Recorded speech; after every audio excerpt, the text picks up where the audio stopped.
Bon, Éric, la dernière fois qu'on a parlé avec le chef du Parti conservateur, c'était sur l'assistance sociale, puis c'était un gars en camisole qui saluait des gens qui s'en allaient travailler sur une publicité, promettant qu'elle allait remettre, lui, le Parti conservateur, les assistés sociaux aptes au travail au boulot. Effectivement, puis ça a été à peu près la seule fois où le Parti conservateur du Québec a réussi à faire parler de lui un tant soit peu dans la dernière campagne électorale.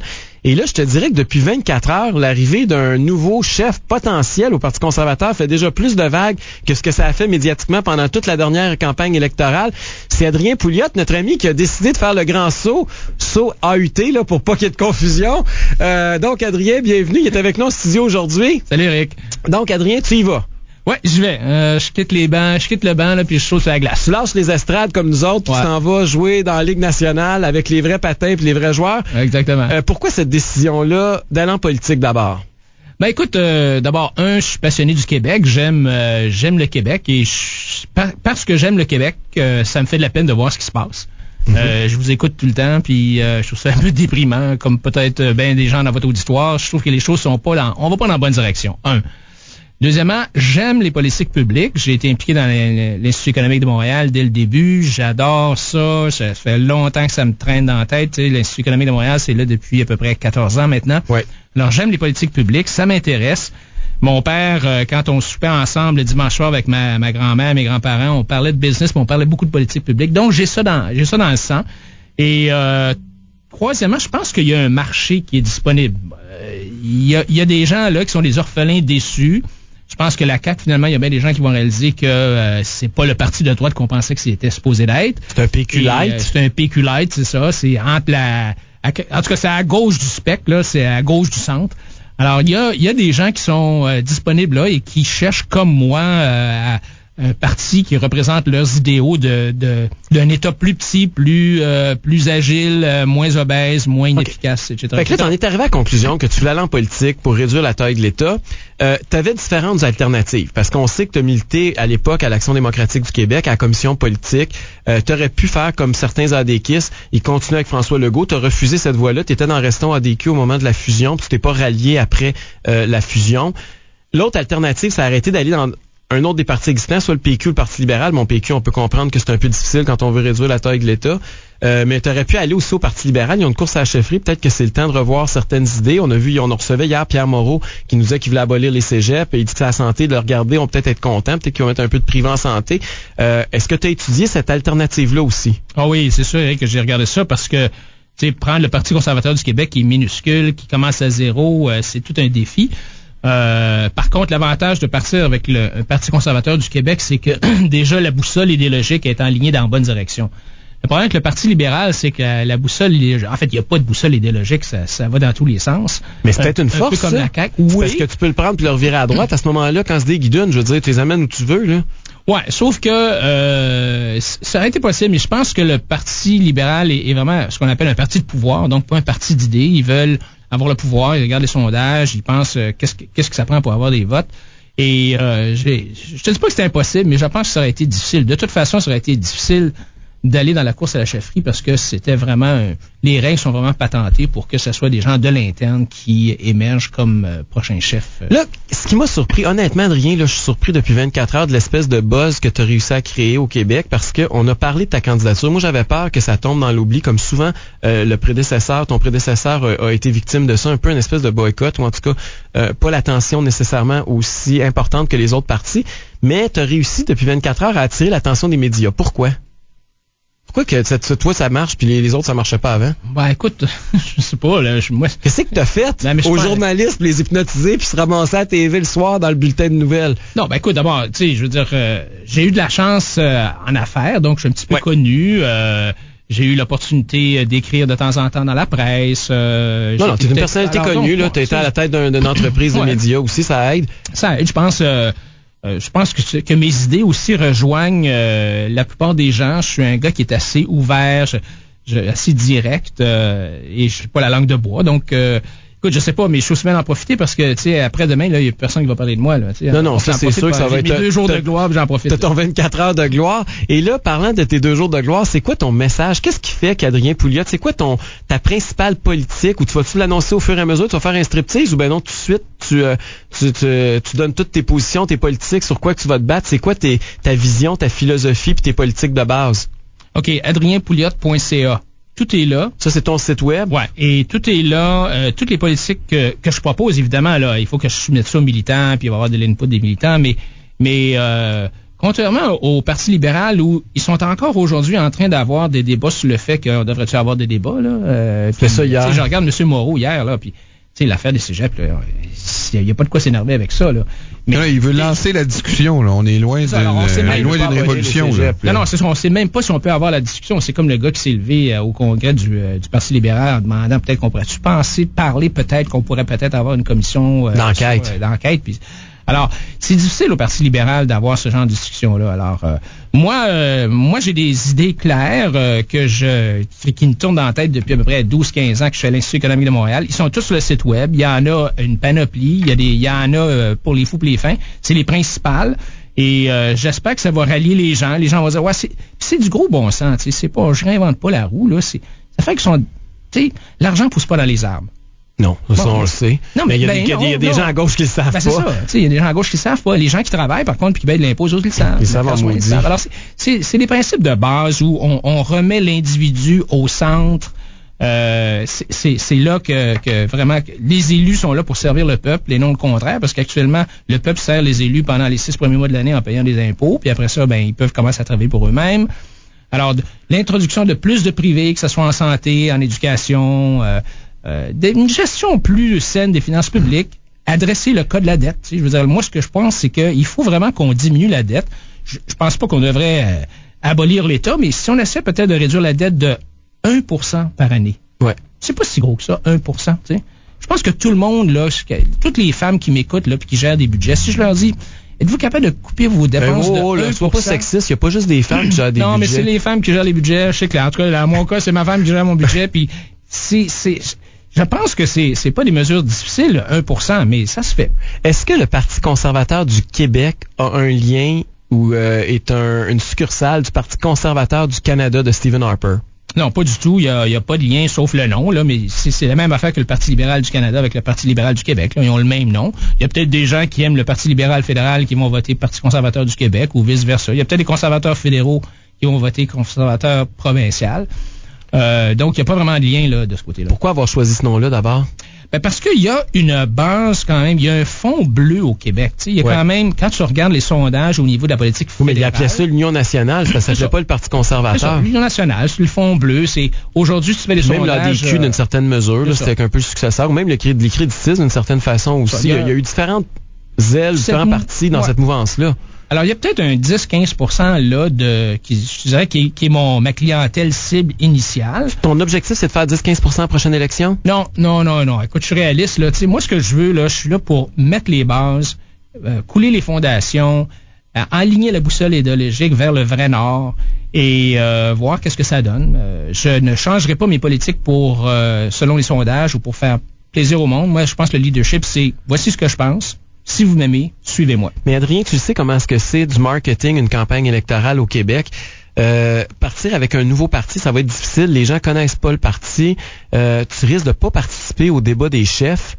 Ça va être un gros handicap par rapport à Québec solidaire qui est déjà là, qui va avoir beaucoup plus de financement public que toi, que tu n'auras pratiquement rien.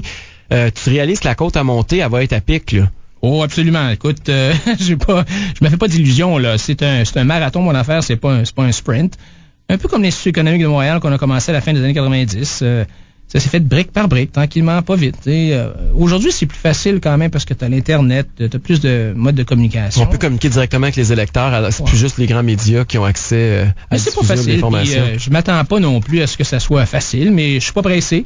J'ai le temps devant moi, j'ai le luxe d'être indépendant financièrement, puis je fais pas savoir un job. Là, je fais ça t'es comme François Legault puis Pauline Marois, toi là. Ouais, mais Mme Marois, c'est ça. Ou même Philippe Couillard, on pourrait ajouter à la liste. Ouais. Puis non, faut-tu être riche pour faire de la politique au Québec ou quoi?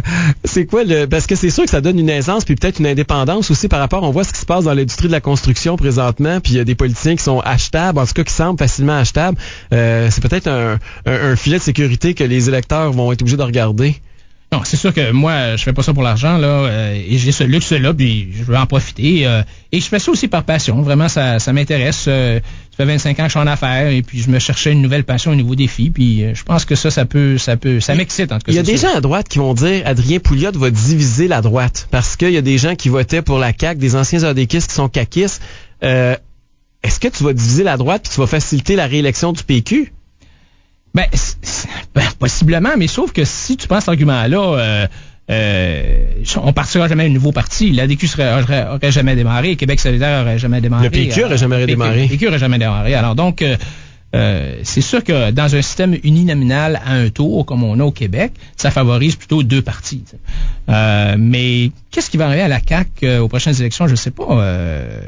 On a eu cette discussion, toi et moi, déjà. Est-ce que c'est une balloune qui va se dessouffler? Ça, il y a juste les électeurs qui le savent. C'est ça. Alors, on va voir. Je pense que la CAQ, on va finir par réaliser, en tout cas, moi, je l'ai réalisé dès le début quand j'ai parlé à François Legault, que c'est de la gauche efficace. Il l'a déjà dit. C'est ça. Alors, donc, c'est pas de la droite du tout, là. Alors, quand je regarde dans le spectre, il n'y a pas grand monde à droite, là. Mais est-ce que tu vas avoir 125 candidats dans toutes les comtés? Ouais, ça c'est mon objectif. Ça, c'est sûr que mon objectif, c'est d'avoir 125 candidats et de ramasser quelques pourcentages de votes. Commencer tranquillement, puis on va avoir de l'argent du DGEQ, là, tu sais, puis on va éventuellement avoir une petite permanence. Comment ça fonctionne présentement, là? Avez-vous des débats pour la course à la chefferie? Vas-tu faire une campagne? Mais pour le Parti conservateur, là, M. Pouliot, c'est inespéré votre candidature quand même, là, parce qu'on pensait qu'elle allait mourir de leur belle mort avec tu sais, je veux dire, ils ont commencé avec 2 personnes, puis ils se chicanaient déjà. Après ça, il y en a un qui est parti, puis l'autre est resté chef, puis ça a été, il s'est fait mettre dehors dans l'opprobre. Là, aujourd'hui, une personnalité crédible qui se pourrait pas, là, vous dites encore, vous êtes candidat à la chefferie, mais je peux pas croire que quelqu'un va se présenter contre vous. Mais il y a déjà il y a un ou 2 autres candidats. Oui, il y a un autre gars qui se présente, je suis bien content, Daniel Brisson, qui est un gars que j'ai rencontré, qui est intelligent, puis qui s'exprime très, très bien. Oui, mais je veux dire, mon facteur aussi, il l'est, mais je veux dire, il va falloir qu'il se tasse, puis qu'il, là, tu sais, il n'est pas obligé de se tasser, voyons, il a le droit de se présenter comme ça. Il a le droit, Éric, mais tu sais, je veux dire, pourquoi vous profiteriez pas justement du momentum que vous avez pour aller à la chefferie puis faire ce que vous voulez avec le parti puis pas perdre du temps dans un gouvernement minoritaire pour une course à la chefferie qui risque de vous retarder dans votre préparation électorale? Non, mais c'est un processus démocratique. Il y a des militants, il y a des gens qui sont membres du parti. D'ailleurs, je vous encourage à devenir membre du parti si vous voulez m'appuyer. Et moi, je pense que Éric était membre de tellement de partis, je pense que ça l'encombrera pas. Les couleurs, mais là, moi d'ailleurs, avant que tu arrives, Adrien, en studio, j'ai gagé avec Jean-Nic. Hein, on a-tu le droit de parler de ça? On a gagé 100 piastres, ce qui m'a dit que ça ferait pas 2% le Parti conservateur aux prochaines élections. Fait que là, moi, j'ai 100 piastres sur toi, là. T'es mon cheval, Adrien. C'est faux. On n'a pas gagé 100 piastres. On a gagé une partie de il faut pas le dire parce que t'as peur que la régie des loteries vienne nous collecter une taxe. Mais vous autres, vous le savez, là, que l'ADQ, la première élection, ils ont fait combien? 6.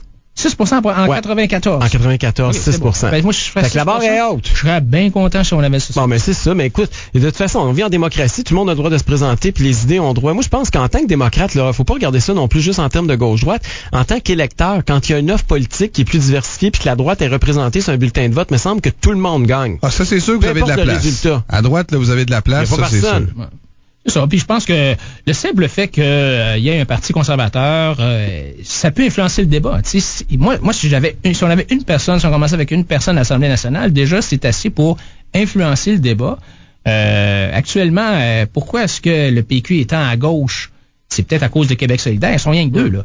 Non, mais les syndicats aussi, il y a 2. Oui, mais tu sais, je veux dire, Mme Marois, elle a pas été toujours autant à gauche qu'elle l'est aujourd'hui. Donc, tu risques de déplacer. La CAQ va être obligée de concurrencer avec toi puis de se tasser à droite s'ils veulent pas perdre bien des appuis, là. Ouais, tant mieux. Moi, si je suis capable si mon action fait que la CAQ est un peu plus à droite puis que les libéraux sont un peu plus à droite, tant mieux. Ça va être bon pour tous les contribuables, tout le monde, là, tous les consommateurs, les contribuables. Tu vas aider l'aile ADQistes dans la CAQ à pousser tranquillement le parti parce qu'ils vont sentir la menace, ils vont sentir le vent lui souffler dans le dos s'ils continuent à essayer de compétitionner le PQ par la gauche, là. Ouais, puis moi je les ai encouragés jusqu'à même on s'est changé des vœux de Noël avec des gens de la CAQ, puis je leur ai dit continuez les gars, continuez à pousser les idées de l'ADQ à la CAQ, tu sais, parce que l'ADN de l'ADQ à la CAQ là, mais en tant qu'ADQ, là, on va se parler franchement, là, tout le monde a milité à l'ADQ, puis j'en ai aussi pendant longtemps.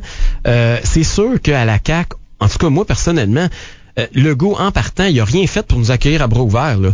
Pour moi, puis Jean-Nic, c'était ça aussi. L'affaire la plus importante pour nous autres, c'était le privé en santé. Il nous a donné un projet pilote. Ça, puis un hochet, c'était la même chose. Là. Il a dit, garde les enfants, allez vous amuser à la garderie. Quant à moi, c'est le message qu'il a envoyé au monde qui voulait du privé en santé au Québec.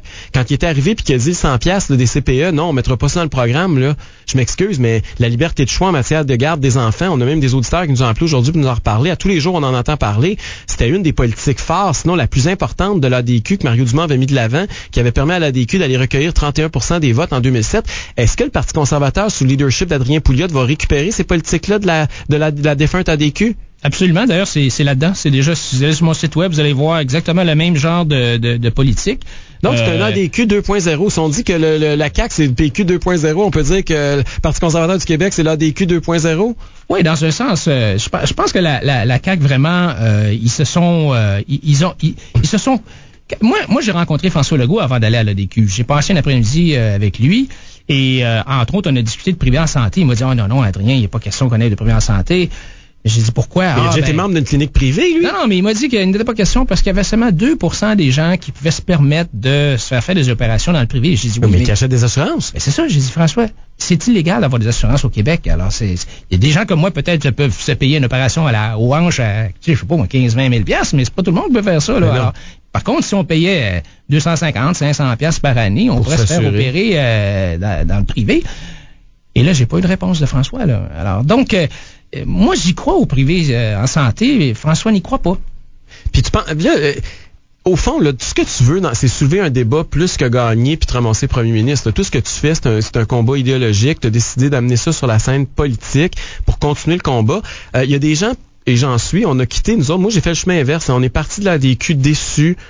Et puis on s'est réfugié soit au Réseau Liberté Québec, soit dans les médias, soit dans d'autres types d'organisations, en se disant le Québec est pas prêt à voter à droite, fait qu'il faut commencer à planter nos idées dans des think tanks, dans des organismes publics ou dans des médias pour que ça puisse pousser un jour puis qu'on puisse récolter le fruit dans une élection. Mais le Québec n'est pas prêt à voter pour un gouvernement qui partage ces idées-là. Toi, t'arrives à un constat différent. Toi, tu penses que la population du Québec est prête à voter pour ces idées-là? Ben écoute, je pense que moi aussi, je fais partie du même objectif que le Réseau Liberté Québec, par exemple, ou que toi, c'est-à-dire que il faut qu'il y ait une voix. Là, actuellement, il n'y a pas de terrain d'atterrissage politique pour les gens qui pensent comme toi et moi. On est des orphelins politiques. Moi, je le dis sur toutes les tribunes depuis 2 ans. C'est ça. Alors moi, je me dis, OK, moi, je vais faire un petit nid ici, là, puis les gens qui veulent venir atterrir ici, ils peuvent le faire. Est-ce que ça va décoller? Je le sais pas. Mais actuellement, je trouve que l'idée de dire, OK, on va bâtir les idées de droite, puis après ça, on ira chercher un parti, pas une mauvaise idée, mais moi, j'ai pas de temps. Tu sais, j'ai 56 ans, je vais pas attendre 2 ans, je suis prêt, j'ai le goût, je suis passionné de ça, puis on va voir, puis si ça marche pas, ça marche pas. Bon, au Québec, pendant un demi-siècle, on a parlé juste de référendum, on n'a pas parlé du débat gauche-droite. D'ailleurs, c'est pour ça que la droite est absente maintenant de l'offre politique au Québec. Est-ce que le Parti conservateur du Québec va avoir une option constitutionnelle claire? Ouais, ça va être un parti fédéraliste. Toi, est-ce que tu définis comme un fédéraliste? Ouais, mais tu sais, là, je veux dire, j'en parle presque pas dans mon programme parce que dans ce sens-là, je suis un peu d'accord avec François Legault, c'est pas une urgence, d'après moi. Donc là-dessus, t'es d'accord avec la CAQ? Définis-tu comme un autonomiste? Tu considères-tu autonomiste? Tu veux plus d'autonomie pour le Québec? Moi, je me rappelle, je suis allé luncher, je suis allé déjeuner avec Mario Dumont, je pense que c'est à peu près en 2006, puis j'ai dit, Mario, j'aimerais ça que tu m'expliques c'est quoi être autonomiste, parce que je veux pas voter pour quelqu'un qui est un indépendantiste ou un séparatiste. On a eu un petit déjeuner de 2 heures, puis quand je suis sorti de là, je ne savais pas encore ce que ça voulait dire. Alors, tu sais, moi, là, c'est autonomiste, là, pour moi, c'est pas assez clair. On est fédéraliste ou on est indépendantiste. Moi, je suis fédéraliste. Le PCQ, sous mon leadership, va être fédéraliste. Mais je passerai pas ben du temps, là, à débattre sa constitution. Ça m'intéresse pas. Il n'y a pas d'appétit pour ça, même le PQ propose pas de référendum. Alors, tu sais, mais par contre, contrairement à François Legault, s'il y a un référendum, je partirai pas en Floride pendant 1 mois, là, puis... tu vas faire partie de la campagne du non. François Legault, lui, c'était, non, moi, je sais pas trop de quel bord que je suis, puis s'il y a un référendum, je m'en mêle pas. Non, moi, s'il y a un référendum, puis je suis à l'Assemblée nationale, je vais m'en mêler, c'est certain. Là, c'est quoi les prochaines étapes importantes? Là, faites-vous un débat des candidats à chefferie, faites-vous un rassemblement, y a-t-il quelque chose, si le monde qui veulent militer, qui veulent s'activer, qui veulent participer à ta campagne, qu'est-ce qu'ils peuvent faire? Ouais, alors là, on va organiser, on est en train d'organiser ça, je vais faire une visite à Québec Québec, une visite à Montréal, peut-être une visite en région. Tu fais des tournées. Le congrès est assez rapide, c'est le 23 et 24 février, donc on n'a pas énormément de temps. Mais c'est sûr que je veux faire ça et rencontrer des gens pour les exciter avec nos idées. Et ceux qui veulent m'appuyer peuvent encore une fois venir sur mon site web, acheter une carte de membre et regarder. Puis s'il y a des gens qui ont des commentaires sur le programme, ça m'intéresse aussi de les avoir. Bon, ben écoute, mais bonne chance, Adrien, bravo. Ça n'en prend plus d'hommes et de femmes de ton calibre qui veulent s'impliquer en politique, peu importe la couleur, peu importe le parti. Je pense que en tant que Québécois, on doit te féliciter, on doit être content de voir des gens de ta trempe faire le grand saut. C'est malheureusement notre offre politique de politiciens au Québec n'est pas toujours très, très riche, hein? Puis bonne chance contre Daniel Brisson dans votre course à la chefferie, M. Pouliot. J'espère que ça devrait être serré au fil de... J'espère qu'il va faire plus que 2% dans ce course-là aussi. Il n'y aura pas photo, comme disent les Français. Merci, M. Pouliot. On fait une pause, on revient tout de suite après la pause.